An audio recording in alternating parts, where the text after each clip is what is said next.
Charlie was more or less your average teenager with average teenager problems.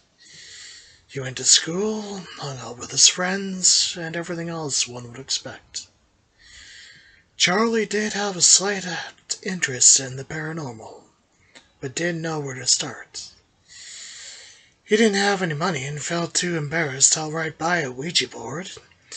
He instead decided to visit the local self-proclaimed gypsy woman Delilah.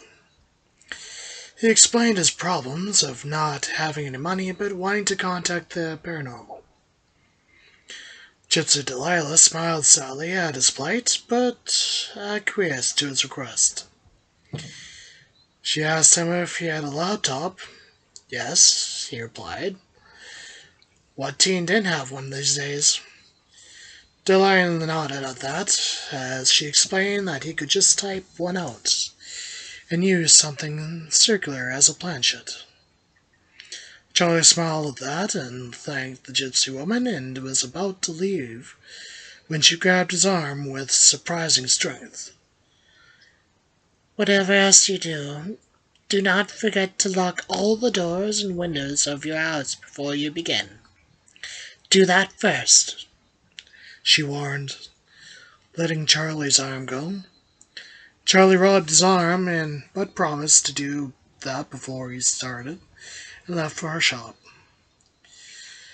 Later that day, his parents had left to have a dinner by themselves, leaving Charlie to himself at home. Seizing the opportunity, Charlie went about the house, making sure all the doors and windows were shut and locked, even the windows in his parents' room. Eventually, his task was done and he took his laptop to the living room and typed out the Ouija board on the screen. He then used a paperclip refashioned as a planchette. He placed his fingers on the planchette and asked, "Is there anyone there?" After a few moments, silence was his answer. He asked again, "Is there anyone there?" He asked more sternly. For another moment it seemed that silence was again his answer, when there was a sound from the back door.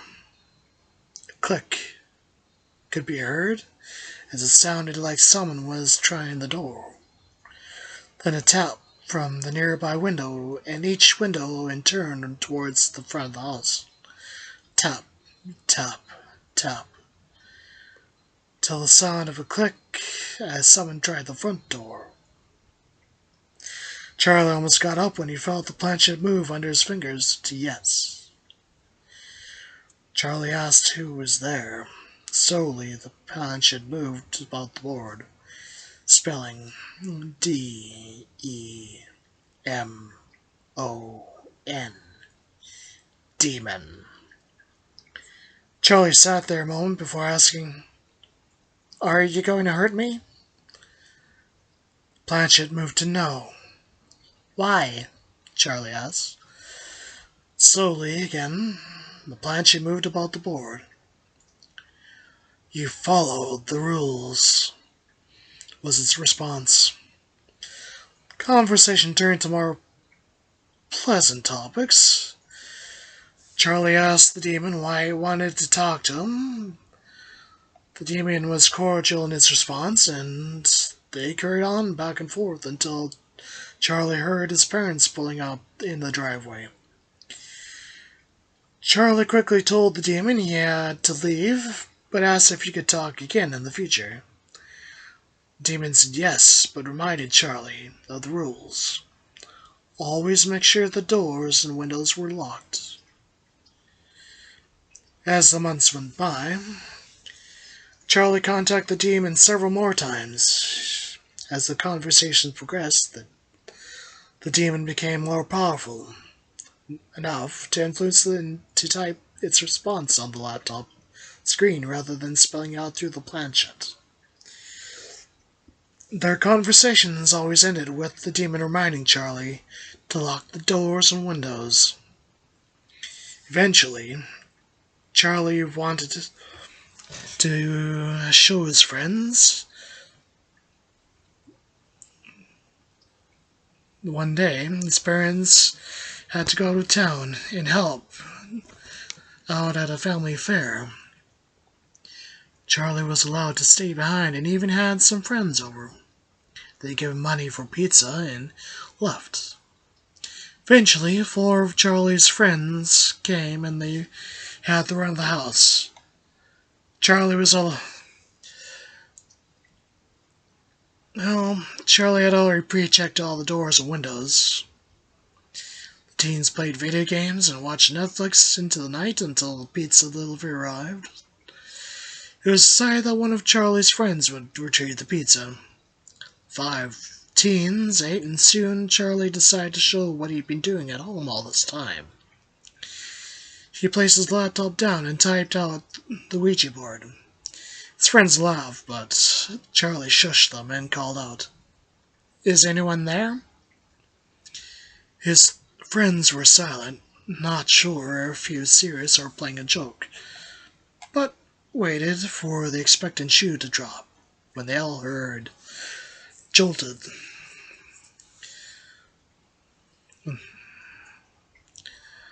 by the sound of the back door jiggling with the click. Then a tap from each window.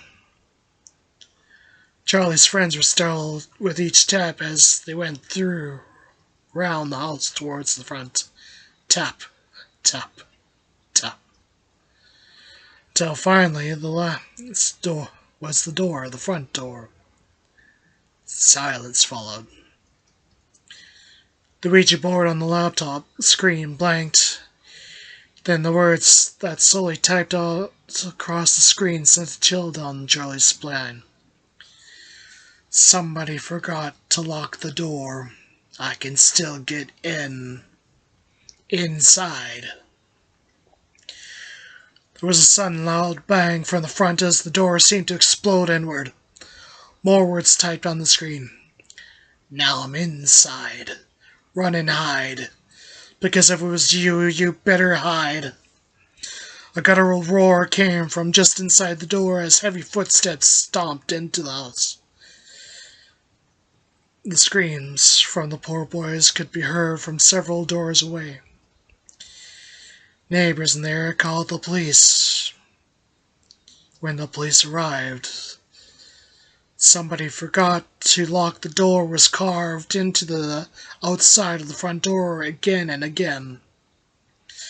On the inside of the door, the words, "Now I'm inside," were carved to the inside of the door and the immediate entryway of the hallway, over and over again. Police, with guns drawn, entered the house to find all 4 of Charlie's friends dead. The looks of absolute terror on their faces left haunting visages.